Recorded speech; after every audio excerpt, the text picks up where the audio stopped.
Hello, everybody, and welcome to our show, Big Bold You. I'm your program host, Jens Johnson, and I'm coming to you every Monday at 3 p.m. Central because this world is in a condition where we need all good people to have both hands on deck. We are in a war between good and evil. It's always been that way. It will always be that way. And the only way evil wins is when good people not just don't do anything, but they don't do enough. I don't care who you are. We want to inspire you to play bigger. Now, you can be a CEO, you can be a stay-at-home mom, you can be working 9 to 5, or you can be working 9 to 9. And I know some of us out there are doing that. You can play bigger, I promise you. You're going to have to be bolder, which means stepping out of your comfort zones, because we need everybody to become the best version of you. So who is on board? Now, every week, I'm going to be bringing you a fabulous guest, and I'm so excited about the guest that we have today. Her name is Debbie Mrazek, and I joke because I said, now, I want to make sure that I say this correctly, but let me tell you who this amazing woman is. She is president of the sales company. It's a Texas-based firm that is helping hundreds of entrepreneurs, individuals, and corporations better assess, understand, and engage in practical, purposeful selling. She is a high energy, get it done sooner than later, kick butt and take names sales coach, consultant, and trainer. She's also a speaker and author. And this year she has kicked off her brand new membership program, #GreatSalesPeople, to help more people be able to excel at sales. And here she is, without further ado. Hello, thank you. I'm so excited to be with you. We are so excited to have you. And you know, what I love so much about this topic, and it's something that we talk about all the time, is we are selling ourselves every day we walk out. We really are on audition, in an audition. And something that we say too is that it doesn't matter what the product is. It doesn't matter what industry you're in. The product that you're selling is you. Absolutely. And I am so excited for you to be able to share your nuggets. But before we get into that, just tell everybody a little bit about yourself. Oh, thank you so much for having me. I actually started my career at Texas Instruments selling products, if you can imagine, semiconductors, and evolved from there. And what I found was that engineers, technical people, very brilliant about what they did, but they could not sell. And so had my first firm starting to help them, and only was going to work with technology companies. And I tell the story on a dear friend. This is your girlfriend, you know, where you can say, woohoo, I'm great about this. Right. And she called me one day and said, you know what, I'm really sick of hearing how great you help those people. And it's your girlfriend. Right. So I was almost like, okay, I will never speak of it again. And she said, no, I don't understand why you don't help me. I said, because I don't know your business. She said, well, you know sales, and sales is sales is sales. And so that's what I need help with. So I actually did her company as a beta, you know, tried it out, and went great. Here we are 22 years later. That's what I was going to ask you. Yeah. You've been doing this 22 years. Yeah.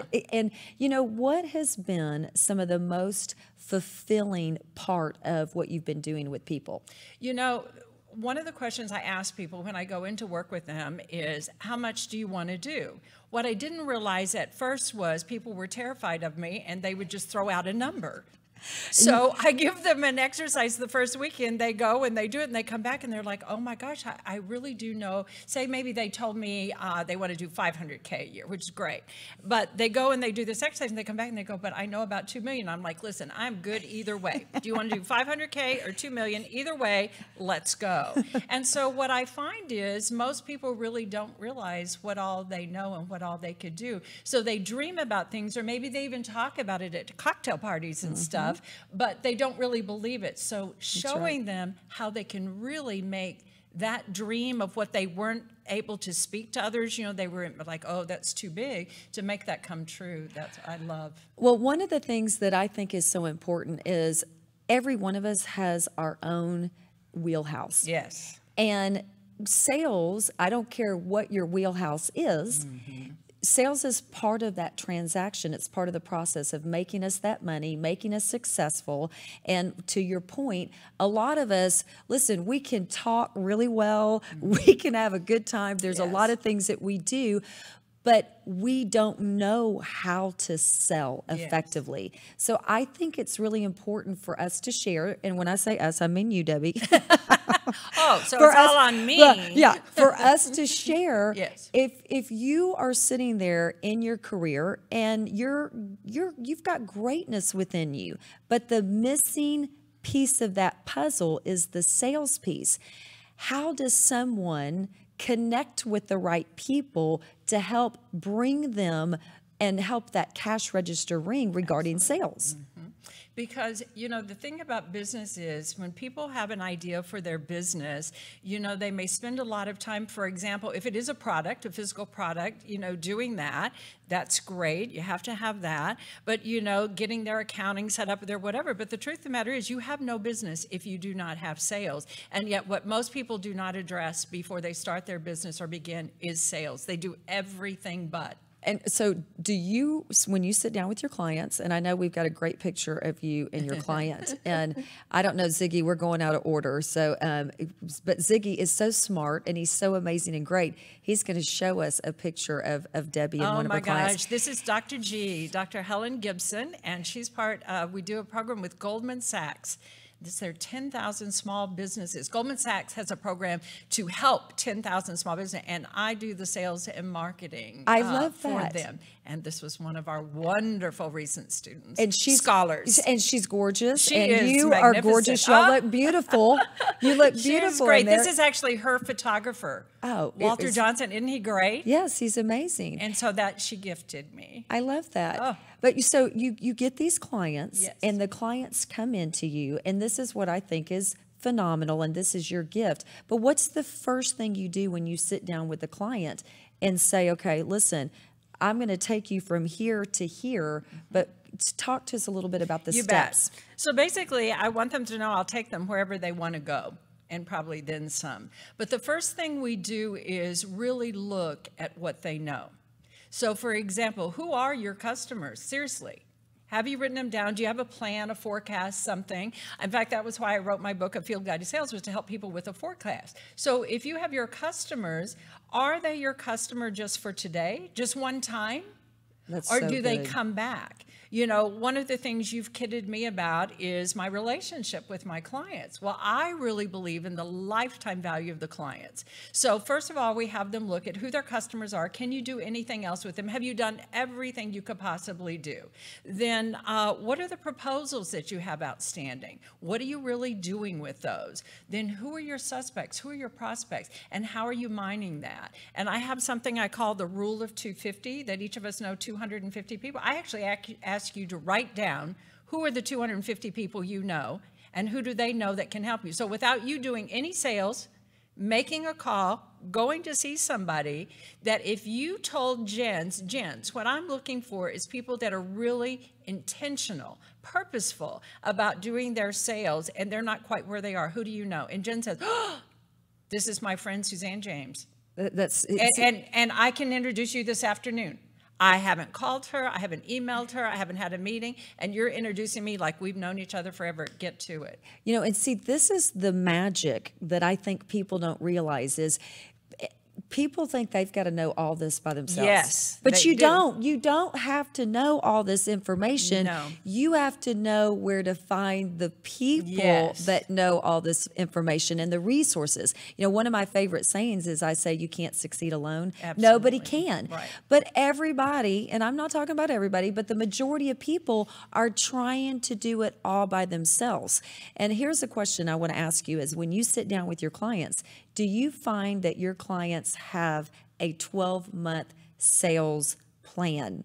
Or are they flying by the seat of their pants? Jens, I wish I could tell you it was different. This has been my mission for 22 years, that they all have a sales forecast. But the truth of the matter is most are getting up every day going, what should I do today? Who should I call? Whatever. Much less having a 12-month plan. They don't even have a plan for today. And they don't know that it's okay to plan for today. I have people tease me and go, well, I can't see her for 3 weeks. People tell people, now don't expect to see her for 3.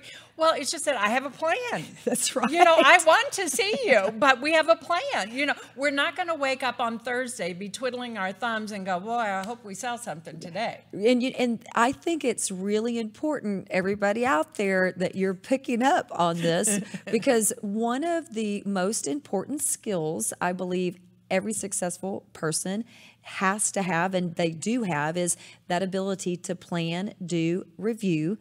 It's very simple. Absolutely. It's a simple process, but it's very difficult to do because you have to have discipline to do it. But the other step is you don't have to know how to do everything yourself. You just have to find the right people.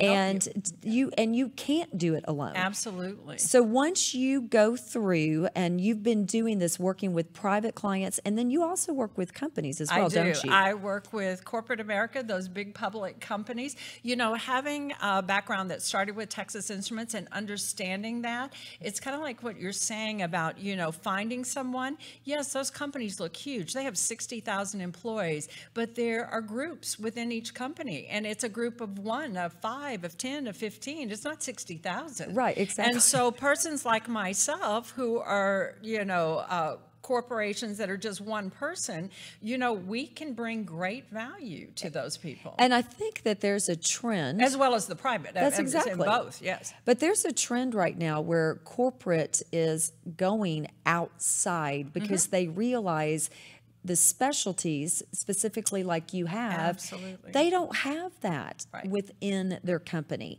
And then the one-off people, they need you just as much, probably if not more. I'm going to say if not more. It's true. Yes, yes. Now, why did you pick this industry?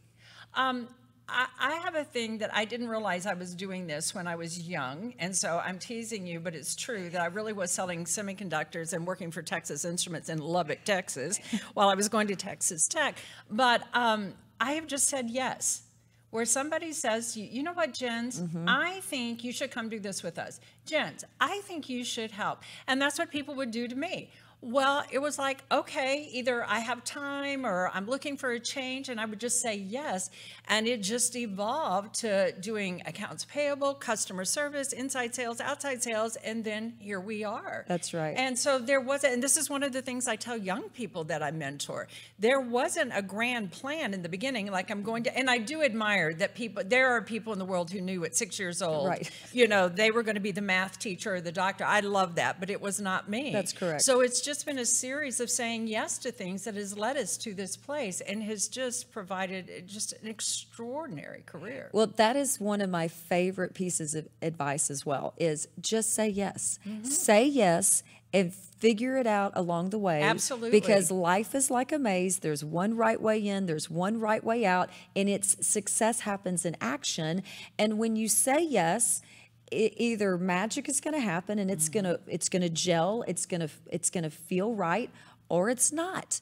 And either way is okay. You learn along the journey. You do. And to the point that you were making about, you know, asking other people, the other thing I found out about saying yes was, you know, they asked me to do this. They didn't ask me to do every single thing to make that happen. Exactly. They just wanted that to happen. So I may be responsible for that, but what I learned was there's other people that are great at that. So if I ask Jens to do this and I ask John to help with that, we get it all done. Generally, right. whoever hired us is like thrilled. Exactly. Yes. And I think that's really important also is when you have a specialty in an area and you know that another client needs somebody else's gifts and talents, Yes. when you are a master networker like I know you are, and you're connected to high quality people, you have a whole team of people that you can reach out to that can assist you, which I think is amazing as well. And, you know, the other thing about that team of people, when you go in to work with somebody sometime, you know, like you've done your work beforehand, maybe you've had an assessment, you know, like a gap analysis with them beforehand.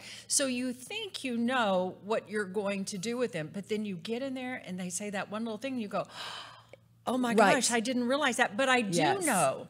So if we get him to come in and help you and do that, then we could do this much quicker. And so it's like showing up, being fully present for your client with your brain, you know, like, and you're just not always sure what's going to come out. That's so true. It's so true. Now, I am going to pick your brain. We've got Debbie here. We have Debbie here that has 2 decades plus of experience in sales. And one of the things we do, Debbie, every week is we have an Ask a Life Coach question. Okay. And our question today comes from somebody who, she sent this to me and she said, Jens, listen, she is wonderful at what she does, but she can't close the sales. And so she said, what's your best advice to be successful in sales? So this isn't her area of expertise. What is your advice? My number one piece of advice, I don't know if you would remember a very old movie, and people consider this the sales movie of all time, and it was called Glengarry Glen Rose with Alec Baldwin. And he has a line in there saying the ABCs of sales is to always be closing. And people think that's really what makes you successful in sales. Right. But here's the deal. What I believe, not only in my experience of being a salesperson, but now 22 years helping people, is the real ABCs of sales is to always be caring. I love that. They do not care how much you know until they know how much you care. And it's so true. When people say, well, but I have the best, or I do the best and I didn't get it. Well, you may have the best, but you didn't give a flip about the customer. The other person may not be quite so skilled or talented, or their product may not quite be the same, but they really care about you and understanding. And that authentic being who you are, being human, people buy that. Yes, they may not be able to articulate that's what they're buying. That's exactly right. But they're buying you. That's exactly right. And they're human. It's every time. It is the key thing with successful sales. So I was in Vegas last week, and we had Andy Andrews come and speak to us. He's phenomenal. Yes. But, you know, that's what he said. He said, if you ask a faith-based person what's the most important thing in your life, they're going to say their faith. If you ask them what's the second most important thing in your life, they're going to say my family. If you ask somebody who's not faith-based, they're going to say family.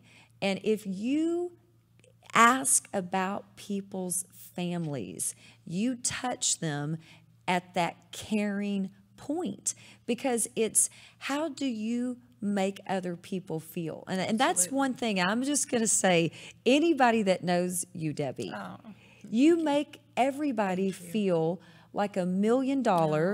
You do. And I didn't even think about that until you said the ABCs of sales is really always be caring, because you genuinely care. And that's what I think the biggest advice is, and I agree, is you are your product. And it's not how great am I, it's how can I care about others? Yes, yes. Y'all can just go out now and make $1 million. You've got it. The secret. Jen and I are going for happy hour early. You've got. We gave it to them. We're done. That's it. Out. Exactly. But let me ask you something, because I think it's important. You know, as we know, it's easy for us to care for others because we're in a good place. Yes. And I think sometimes when people aren't in a good place, it's and if you're in this place right now, just have faith that it will not always be like this. But a lot of times people are in the place where they can barely take care of themselves, and they're so focused on them. And my experience has been is if you switch that focus, even if your life is in a shambles, if you'll switch that focus onto other people and start caring and lifting other people up, you feel better. Absolutely. But what is your advice to people that they're not making the sales they need to make, and they're in a place of they're discouraged? I mean, what's your best advice for that? So I use the example after 9/11, this was a horrific time for our country. But for my business, I lost 85% of my business in 1 week. Oh my gosh. Now, Jens, I do think I'm okay at sales. Yes, but 85%. I can't do that. And because in our country, people really didn't know what was going to happen, whether they needed you or not, they just weren't doing anything. And so one of the things I did at that time was I would just call people and I'd say, I know you're uncertain about what's going to happen. I'm not asking for money, but can I come help you? Because I felt so lost, because I was no different than any other American at that time. I didn't know what was going to happen. That's I was right. afraid. Well, instead of staying, in the office being afraid, having no business and, nobody. And so I began to help others. And some of it was sometimes people that I hadn't been able to help before. I didn't have time, or they couldn't afford it, or whatever it was. I'm here to tell you that in taking that action and getting up when I felt so bad and so like this is never going to be different, it's going to last forever, and helping somebody else really shifts. So that's what I tell other people. Even if you can't get somebody to buy your product or service today, what is something you could go do for somebody today that would show how you do business or your character or something, so that when they can buy, they would come back to you. And I'm here to tell you that all those people that I helped after 9/11, all of them over time ended up doing, I'm talking about business that was invoiced, paid for, went to the bank, and I bought groceries with. I love that. Yes. But see, I think that this is the other thing too, is one of my quotes that I say all the time is success happens in decades. Oh, yes. And I think people think, okay, I'm going to meet someone, I'm going to care about them, and then they're going to become my client. Yes. And it doesn't work that way. No. It doesn't work that way. No. You have to, you reap what you sow, and sometimes you're investing in people for a long time. But this is what I know, is the more you invest in people, even if they don't do business with you, they will become your biggest fans. And Absolutely. They will send That's what you I was going to people. say. They are your greatest advocates They sometimes. are. And they will tell people, I haven't been able to use her for my company, but here's what I know. Right. And because you trust that person, you're like, okay, well, I'm Right. calling her today. One of my favorite things I tell on myself all the time is when you pick up the phone and it's almost like somebody doesn't even do the niceties, like, Right. hello, my name is Ralph, Right. They just go, hi, my friend Joe said to call you, you'd kick me in the butt and you'd make me do this, and you already did it to him and you charged him this much. So can you do that? And it's like, well, yes, when would you like to begin? And it's that kind of thing where, don't you want to have 100 people doing that for you? Absolutely. Yes. Absolutely. Yes. It's like it's your sales team. And you're a one-person company. And the thing is you just have to remember what your parents said. Be nice. Yes. Just be nice. You to get more people. with honey than vinegar. You do. And Yes. I like your logo, Oh, my which is bee. the bee. Yes. So is Yes. that why you have the bee as your the logo? bee is about, the honey, about going from here to here to here and creating good. Right. And it goes lots of places. I love and it. creating good in that honey and all. And just, as you know, I believe in networking and all of that. And so it takes many of us to make It that. does. Yes. And we have to talk about your membership program. Yes. Because to me, this is so exciting. Oh my gosh, So I can't begin to tell you. I want to hear all about it, Okay. and everybody out there wants to hear all about it also. And I think we might even have a slide that tells us a little bit about, is this? This is like a little bit about it, yes. Okay, all righty. Tell us about it, because we want to make great salespeople. Okay, so let's back up for a minute. So I've published a couple of books, and I've shared with you, I'm a one-person business, and the thing that amazed, and the books are only in English, let me just say that. Okay. So what happened is that they sold on every continent on the globe. Wow. One person, a book in only English, and it did. And when that happened, it was like, whoa. But then it's like, wow, we don't need to know everything. So That's I don't right. need to speak Chinese or Russian or French or whatever. And so as time has gone on, what I thought I was doing with the book in the first place was finally I had something for $20. Mm-hmm. Like you couldn't afford to hire me. And so it's like, at least I have something like a do-it-yourself. Exactly. I had the book and 12 workbooks, $250. You got this, girl. Right. Okay. So I did that. But you know what's happened in the last 10 years? People still come back and go, but I want your energy. Mm-hmm. How do I have you? Yes. How do you do that? Well, I still don't have any more than 168 hours in a week, but I have a heart to serve. And it has always bothered me that people would go away, need help with their sales, and they just couldn't be a private, Yes. It just didn't work. So more than a year ago now, there was a woman, Michelle Pippin, who called me, who has the organization womanwhowow.com. She was doing an event here, and I had been named as one of the Dallas Business Journal's Women in Business for the Year for Dallas. She had that list, called me out of the blue, and said, I would like you to come be with us. And it was a tough time in my life. I had a family situation going on. It was like, thank you for such grace and kindness, but I can't come. And she said, well, I tell you what, we're going to put a name tag there anyway, and if you can come for a half hour, an hour, whatever, come. Well, it got to be that Saturday morning, and I thought, it's kind of like you've been wallowing in it. You're like, I got to get out of it. I got to get out of it. And you know how it is when you dress up cute and you come out, You you feel feel better good. already. Exactly. So sure enough, I get up and I go there, and they're there, and they're just fabulous. Well, she had a membership community. This just happened to be an event that she was putting some of her members in person together. Yes. So I joined. I was part of it for a year. And you know the V8 moment? Yes. I woke up one day and went, hey. She has 500 members that she connects with every single day, $37 a month. So barely Right. more than $1 a day. Yeah, exactly. And she's connecting, in a meaningful way. Yes. Some of it's content, some of it she's inspiring us, that kind of thing. So I got a hold of her and said, would you share with me how the back of this worked? Because I think I just had a V8 moment, and this might be the way that I could serve a lot more people in an affordable way, in an everyday way, just very different than what I've done. Well, she had a class that she did, that she taught, how to do that separate from the membership program.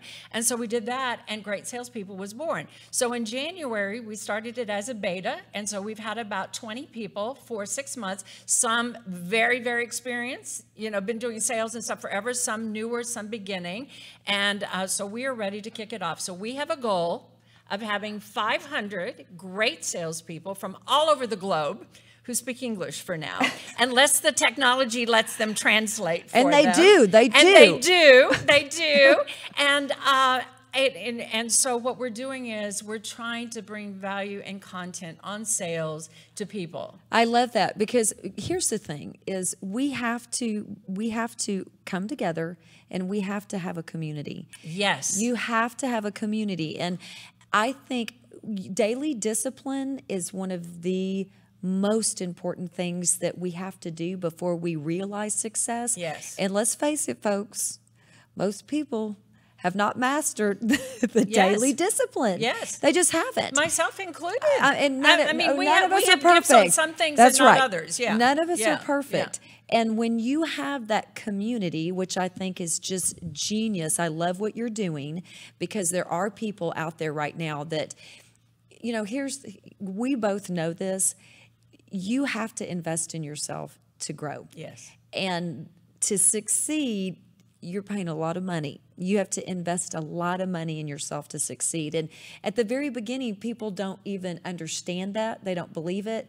You know, I didn't when I began. Well, did you? Well, you know what? I didn't, but Yeah. I always loved to read. You know, Me too. I I'm always loved to voracious, read. yes. So you're paying and you're spending money on books. And the ROI on reading is phenomenal. Huge. You know, I'm in the process of writing a book because I can't understand. wait. Yes. My heart is to serve also. Yes. And until people realize, hey, I got to spend more than this $5 or $15 or $25 on this book a Yes. month. Now, what's the next level that I'm going to spend money? What's the next level? And in my mind, I'm seeing this vision of people that are even watching this show right now that's saying, I can afford $37 a month. Absolutely. And you get involved, and correct me if I'm wrong, but it doesn't have to be somebody that is in the sales industry. It's somebody that wants to learn how to become a great sales person. That correct? is it. Exactly. This is genius. This is And genius. you know, and let me tell you something. Are you by any chance a perfectionist Well, in areas? I mean, you know how I am, Debbie.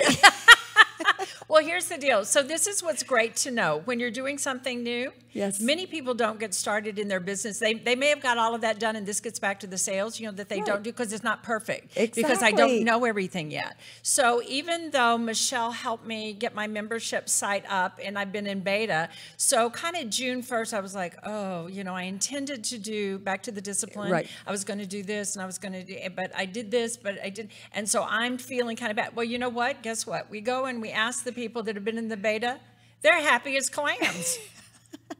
Because, right. because we are perfectionists. Yes. And I think that's another thing too is, and this really goes right into our laughter is the best love medicine it. video, Yes. because I think a lot of times we want to be perfect. We want to understand everything before we do something. And that expectation is off. Yes. We will never be perfect. Our goal should always be to just progress. So take perfection off as an expectation. Progress is your expectation, and you just have to do. You have to and do it's something. back to the deal about being human and caring and being authentic. And it's like, this is the truth. This is what did happen, and this is what didn't happen. And they're like, okay, we're continuing. Well, I'm going to tell one story before we go into the laughter is the best medicine. So I've been in, I'm an award-winning transformational leader. I love people and I love to lead people. You are. And I was working with a company, and it was so funny because we were sitting there with the executive leadership team, and we were discussing an employee that we had to let go.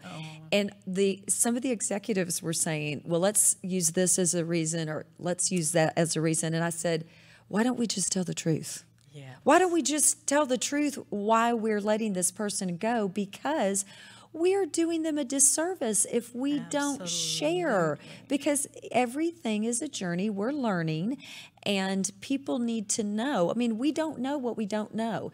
We could be doing something that is so detrimental to our success, to ourself, to our growth. And if somebody doesn't let us know, we're just going to keep doing that. And it's detrimental to them. Yes, and that's why I love this community, because sometimes those aha V8 moments usually happen when you're around other people, and then you say, "Uh-oh, I'm not quite doing that right." So, you know, we could sit here and talk for another 2 hours. I know we could. So we're going to have you back. Okay, so let's laugh. Let's laugh. Okay, let's look at our laughter is the best medicine video.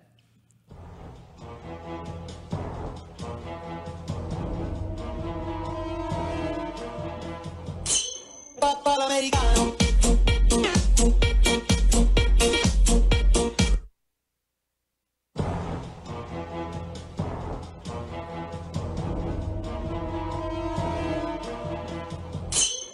Americano.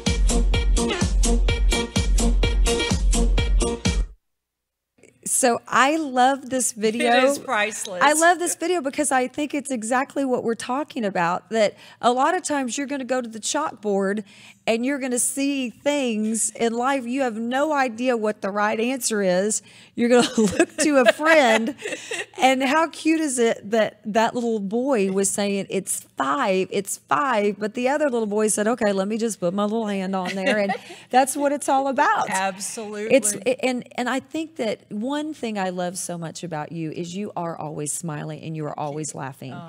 And I do. I believe with all my heart that laughter truly is the best medicine, that no bad situation is going to be that way forever. No. And one of the things I say all the time is nothing lasts forever. Your good times don't last forever also. Your youth isn't forever. Yes. You know, it's everything that we have, it just goes up and down.